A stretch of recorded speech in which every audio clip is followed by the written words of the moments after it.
Assalamualaikum, selamat datang di channel Calon Wisudawan. Kali ini kita masih lanjut membahas materi yang ada dalam statistika, yaitu varian dan standar deviasi atau yang biasa disebut dengan simpangan baku.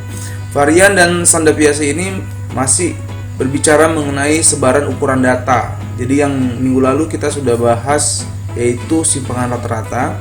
Saya sudah jelaskan di video sebelumnya. Varian dan standar deviasi juga masih berbicara mengenai itu. Varian dan standar deviasi atau simpangan baku adalah ukuran-ukuran keragaman atau variasi data statistik yang paling sering digunakan sebagaimana simpangan rata-rata. Standar deviasi merupakan akar dari varian. Jadi varian dan standar deviasi ini sangat berkaitan. Setelah kita dapatkan varian, kemudian kita akarkan, maka hasil itu adalah hasil standar deviasi. Jadi ini saling berkaitan satu sama lain. Oleh karena itu, jika salah satu nilai dari kedua ukuran tersebut diketahui, maka akan diketahui juga nilai ukuran yang lainnya. Misalnya kita tahu nilai simpangan bakunya dulu atau standar deviasinya dulu, tinggal kita pangkatkan 2 saja gitu. Jadi kebalikan akar itu kan pangkat 2. Dapatlah variansnya. Jika variansnya diketahui terlebih dahulu, maka tinggal diakarkan. Oke, gitu ya. Oke, jadi bagaimana rumus varians? Karena sebenarnya ini paling penting untuk dicari terlebih dahulu. Baik, varians dan standar deviasi untuk data tunggal. Yang pertama, jika datanya itu adalah berasal dari populasi, ya kan, maka rumus yang kita gunakan adalah sebagai berikut. Nah, ini ada lambang seperti ini, namanya to, bukan zo. Kalau zo nanti kita belajar ikro ya. Iya. Ya, to pangkat 2 artinya adalah varians. To pangkat 2 itu adalah varians ya. Ini ada keterangannya, sama dengan sigma i dimulai dari 1 sampai dengan jumlah data n ya. Berikutnya x dikurang ini namanya ini lambang dari rata-rata dari sebuah populasi pangkat 2 dibagi dengan n. Jadi nanti untuk mendapatkan varians ini, kemudian jika dia sampel, jadi bagian dari populasi, kita ambil sebagian misalnya, maka rumusnya seperti ini. S pangkat 2, di mana S pangkat 2 itu adalah varians. Kalau kita lihat dari segi rumusnya ya, sebenarnya perbedaannya itu di lambang ya, di lambang. Tapi lambang ini menjelaskan apakah data itu data keseluruhan atau populasi atau sebagian atau disebut dengan sampel. Di sini rata-ratanya lambangnya seperti ini, sedangkan di sini lambangnya pakai X bar seperti ini ya. Jadi kalau kita lihat sebenarnya ini mirip saja. Cuma dari lambang ini kita tahu bahwa ini adalah rumus jika datanya sampel. Ini sama nih, ya kan? I sampai dengan 1, I mulai dari 1 sampai dengan N, X dikurang X bar, rata-rata sampel, ya kan? Pangkat 2 dibagi N. Kemudian N-nya juga berbeda ya. Kalau N yang populasi itu N yang N besar, kalau sampel itu N yang kecil, karena dia bagian ya. Untuk rumus standar deviasi, rumusnya adalah seperti ini. Jika tadi kita mencari nilai varians data populasi, itu kan dia to pangkat 2, ya kan? Pangkat 2, to pangkat 2 ini tinggal kita akarkan, maka dapatlah standar deviasinya. Jika datanya data sampel, tadi kita dapat data sampel itu kan S pangkat 2 ya. Tinggal kita akarkan, maka dapatlah standar deviasi untuk sampelnya. Jadi seperti itu saja. Makanya yang penting itu dapat variansnya terlebih dahulu. Bagaimana cara mencari nilai varians? Caranya adalah sebagai berikut. Baik, saya punya data mengenai pertumbuhan ekonomi.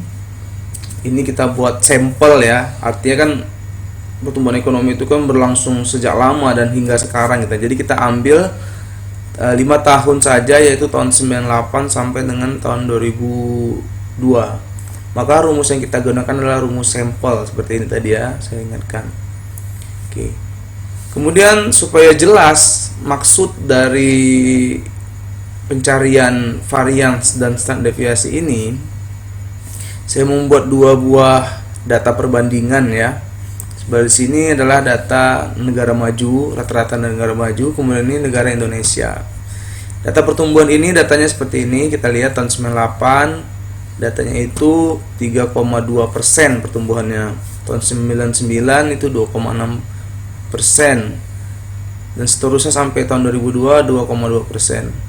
Ini adalah data pertumbuhan ekonomi negara-negara maju gitu ya. Sebelum kita mencari nilai variance dan standar deviasinya, ini saya coba hapus dulu ya. Saya hapus dulu biar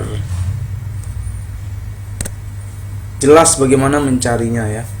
Data awalnya seperti ini. Ini ada data pertumbuhan ekonomi dari tahun 98 yaitu 3,2% sampai tahun 2002 2,2% untuk negara maju. Kemudian di sebelah sini juga begitu. Indonesia, ini khusus Indonesia.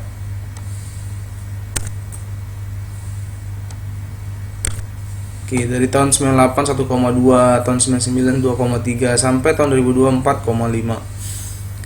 Kita akan membandingkan nilai variance dari dua data ini. Oke ya. Maka bagaimana cara mencari variance untuk data yang pertama ini? Caranya adalah, coba kita lihat ya. Kita butuh X bar atau rata-rata. X-nya sudah ada ini X nih ya. X bar. Oke, X bar itu nilai rata-rata. Maka dari itu kita perlu jumlahkan terlebih dahulu seluruh data yang ada ini. Kita jumlahkan, dapat hasilnya 14,4.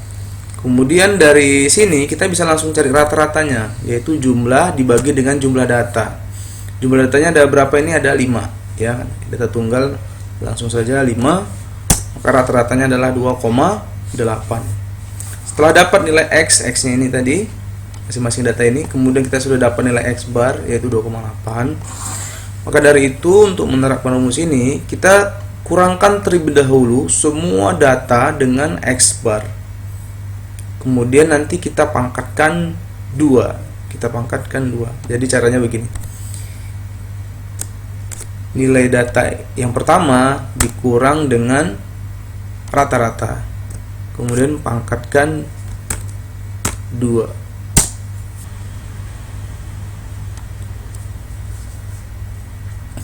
Selanjutnya kita cari data yang kedua, yaitu dikurang dengan rata-rata pangkat 2. Tapi karena pengurangnya ini terus rata-rata, jadi rata-ratanya tidak bergerak ya. Jadi kita F12 ini bisa kita permanenkan dengan cara klik F4. Oke, supaya bisa ditarik-tarik saja. Oke. Jika sudah, kita jumlahkan sama dengan sum. Mengapa perlu kita jumlahkan? Karena rumusnya memang meminta demikian. Ada sigma di mana i dimulai dari 1 sampai dengan n. Jadi datanya itu ada 5. Jadi kelima-lima data itu harus kita jumlahkan setelah dipangkatkan 2. Dapatlah nilainya 0,848. Selanjutnya kita mencari nilai variance. Nilai variance atau S pangkat 2 adalah total dari atau sigma ini ya. Ini hasilnya. Oke, X dikurang X bar pangkat 2 itu jumlahnya dibagi dengan jumlah data. Datanya ada berapa? N ya. N ada berapa? N-nya ada 5. Maka variance dari data ini adalah 0,169. Sedangkan untuk standar deviasinya yaitu akar dari variance. Maka dari itu nilai variance ini kita akarkan. Kalau di Excel itu SQRT ya. Kita pangkatkan. Maka nilai variance-nya adalah 0,411. Selanjutnya, bagaimana dengan data yang pertumbuhan ekonomi Indonesia? Dengan cara yang sama, ya, baik kita cari dulu nilai rata-rata untuk data ini. Cari dulu rata-ratanya, jadi kita jumlahkan dulu. Setelah dapat, tinggal kita bagikan jumlah ini dengan 5, yaitu jumlah datanya. Selanjutnya kita mencari selisih antara nilai X dikurang rata-rata. Pangkat 2. Karena rata-ratanya tetap sebagai pengurang, terus nih ke bawah kan begitu. Jadi ini kita bisa permanenkan. Jika Anda bingung, Anda bisa manual aja satu-satu ya. Jadi data kedua dikurang rata-rata, nanti data ketiga kurang rata-rata gitu. Ini supaya memudahkan saja. Kemudian kita tarik ke bawah. Selanjutnya kita cari sigmanya atau kita jumlahkan ya, total dari X dikurang X berpangkat 2 ini. Hasilnya adalah 14. Baik, kemudian kita tinggal cari nilai variansnya. Dimana nilai varians itu adalah, kalau kita rumus ya, ini kita sudah dapat bagian atasnya di sini 14,052. Nah, ini sudah dapat dia, tinggal dibagi N saja. Dibagi sama datanya ada berapa? Ada 5. Dapat 2,8. Sedangkan untuk nilai standar deviasinya kita tinggal buat akarnya, yaitu SQRT. Kalau Anda manual bisa klik akar ya, cari akar di kalkulator. Ini kalau di Excel nih. Itu 1,6. Jika kita melihat, coba lihat mana yang paling kecil nilai variansnya atau standar deviasinya, terserah. Di sini kita dapatin nilainya yaitu 0,1 varians untuk negara maju, sedangkan 2,8 untuk negara Indonesia. Semakin besar satu nilai varian, semakin bervariasilah datanya. Jika kita lihat ini, datanya ini kadang mau sampai minus, kadang besar kali. Sedangkan negara maju itu dia cenderung stabil ya, berada di hampir rata-rata pertumbuhannya. Jadi ada memang di atas rata-rata, ada yang di bawah tapi tidak di bawah kali gitu ya. Sedangkan di Indonesia ini cukup luar biasa sampai minus gitu ya. Jadi data varians ini menjelaskan bervariasinya sebuah data gitu ya. Selanjutnya kita masuk ke data kelompok. Jika data yang kita dapatkan adalah berbentuk data kelompok yang melalui distribusi frekuensi, jadi rumusnya adalah sebagai berikut. Perlu kita perhatikan, jika datanya lebih besar dari 30, rumusnya yang pertama ini ya, jika kita menggunakan populasi. Jika kita menggunakan populasi atau datanya, data seluruh datanya, maka rumusnya adalah ini. Perbedaannya dari rumus yang data tunggal adalah di sini ada frekuensinya. Itu saja yang membedakan. Cara mencarinya juga sama, cuma nanti nilai FI-nya ada di sana. Kemudian juga berbeda di XI. X itu data tengah ya, karena ini kan ada interval. Kalau data tunggal kan tidak, X langsung. Kemudian jika datanya itu sampel, bagian dari populasi, maka rumusnya adalah sebagai berikut. S ini menunjukkan S pangkat 2 yang menunjukkan varians untuk data sampel. Data berkelompok tapi sampel. Yang membedakan sama ya, membedakan yaitu frekuensi dan nilai XI-nya. Kemudian lambangnya saja kalau antara populasi dan sampel ini ya. Di sini menggunakan X bar gitu ya. Di sini N besar, di sini N kecil. Kemudian jika rumus ini mau kita sederhanakan, ya misalnya kita sederhanakan rumus ini S pangkat 2 itu. Kita bisa mensederhanakan, kalau Anda bingung dengan rumus ini, kita bisa gunakan rumus yang di bawah ini. Hasilnya sama. Coba cara pencarian atau prosesnya saja yang berbeda ya. Oke, nanti kita uji, kita lihat menggunakan rumus sampel yang ini, rumus pertama sampel ini. Itu jika datanya lebih besar dari 30. Sedangkan jika datanya itu lebih kecil dari 30, lebih kecil sama dengan 30, maka penyebutnya itu menjadi N dikurang 1. Itu adalah rumus dari varians untuk data yang lebih kecil dari 30. Oke, rumusnya adalah sebagai berikut. Nah, jadi rumusnya sama dengan rumus yang N30 tadi, yang membedakan hanyalah N-nya dikurang 1, gitu aja sih ya. Rumus keduanya demikian juga, kalau tadi ini kan dibagi N, nah sekarang ini N dikurang 1. Nah, coba kita langsung ke contoh kasus untuk memahami rumus-rumus ini. Oke, jadi saya punya data berkelompok, yaitu data hasil tes kompetensi mahasiswa STM Trigunadarma sebanyak 40 orang. Karena datanya lebih besar daripada 30, maka saya gunakan rumus yang ini ya, yang per N ya, bukan N kurang 1. Itu data kalau kurang dari 30. Sekarang di antara 3 rumus ini, karena ini sampel ya, jadi data mahasiswa itu tentunya banyak ya. STM Trigunadarma itu kan banyak nih, diambil hanya 40 orang saja, maka kita gunakan rumus sampel. Yang mana yang atas atau yang bawah terserah, kita gunakan yang yang di atas ini aja. Langkah-langkahnya adalah sebagai berikut. Ini sudah dapat sebenarnya nih, cuma saya ulang lagi aja. Saya ulangin. Oke.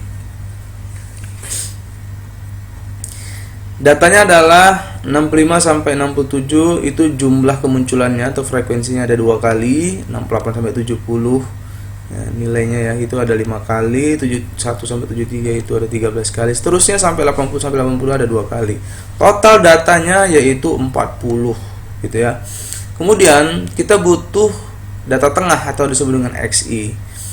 Karena di sini ada interval 65 sampai 67, kita butuh data tengahnya. Caranya adalah data batas bawah ditambah batas atas kita bagi 2. Jadi 65 ditambah 67 bagi 2. Hasilnya adalah 66. 68 ditambah 70 dibagi 2. Hasilnya adalah 69. Seterusnya 80 ditambah 82 dibagi 2. Hasilnya 81. Jika sudah dapat, kita tinggal cari nilai FI dikali XI. Dikali XI. Oke. Kita tinggal tarik ke bawah. Selesai. Selanjutnya kita mencari nilai XI dikurang X bar. X bar itu rata-rata. Oke, ini saya hapus dulu. Dimana rumusnya adalah sigma FI dikali XI dibagi N. Kita sudah dapat tadi nih, FI dikali XI masing-masing data sudah dapat, dan sigmanya sudah dapat, totalnya sudah dapat. Maka caranya adalah 2937 dibagi dengan total data, jumlah datanya. Hasilnya 73,43. Selanjutnya kita bisa cari nilai XI dikurang X bar, sama dengan XI ya. Ini data pertamanya. Oke, dikurang dengan X bar rata-rata ini ya. Udah. Lanjut. Begitu seterusnya, data kedua dikurang X bar. Oke, jadi karena X barnya ini rata-ratanya ini tetap berada di situ saja, kita bisa permanenkan dengan klik F4 atau Fn F4. Oke. Jadi kita bisa tinggal tarik aja ke bawah. Baik, kita lanjut. Sudah dapat XI dikurang X barnya. Sekarang kita cari nilai XI dikurang X bar pangkat 2. Oke ya. Karena kalau kita rumusnya kita butuh itu memang ya. XI dikurang X bar pangkat 2. Oke. Maka dari itu nilai XI dikurang X barnya sudah ada ini. Tinggal dipangkatkan 2 aja, pangkat 2. Jika sudah, kita bisa tarik ke bawah. Jika sudah dapat, oke. Dari rumus ini kita perhatikan rumus kedua ini, XI dikurang X bar pangkat 2 dikali dengan FI. Maka FI, mana FI? Ini dia, dikali dengan XI dikurang X bar pangkat 2. Sudah dapat ya. Ini kalau di Excel cukup mudah nih, kalau manual yang agak banyak. Kita tinggal tarik aja. Oke, jadi FI yang kedua dikali dengan nilai XI dikurang X bar pangkat 2. Terus begitu ini ya. Selanjutnya kita totalkan seluruh nilai FI dikali XI dikurang X pangkat 2 ini, kita jumlahkan. Sama dengan sum. Dapatlah 467,78. Kemudian kita lihat varians, rumusnya adalah sigma FI dikali XI dikurang X bar pangkat 2 dibagi N. Ini sudah ada ini ya. Nilai atasnya sudah ada, tinggal bagi N aja nih. Tinggal bagi N. N-nya berapa? 40. Oke, dapatlah 11,69. Standar deviasinya seperti data tunggal tadi, tinggal kita cari SQRT akar dari 11. Dapatnya yaitu 3,4. Demikian materi kita kali ini, semoga bermanfaat dan sampai jumpa pada video-video kita berikutnya. Kemudian saya ingatkan, jangan lupa klik like, comment, share, dan subscribe agar tidak ketinggalan video-video kita berikutnya. Salam calon wisudawan.